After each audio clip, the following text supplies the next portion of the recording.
শোন গেদা, নতুন মেয়ে দেখতে পেরেছি। ওই মেয়ে পক্ষ জানি কোনোভাবেই বুঝতে না পারে যে তুই কানা। আচ্ছা আব্বা।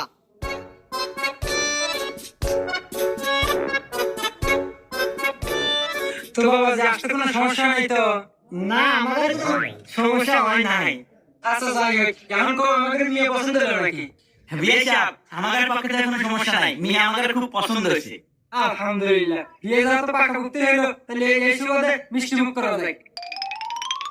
বাবাজি, তাহলে তোমার হাত দিয়ে সব মিষ্টি মুখটা করে দাও। এগাদা, তোর শ্বশুর তোর সামনে মিষ্টি নিয়ে খাওয়া আছে, আর মিষ্টি কিন্তু দড়িতে বাঁধা আছে, ওটা খুলে নিস।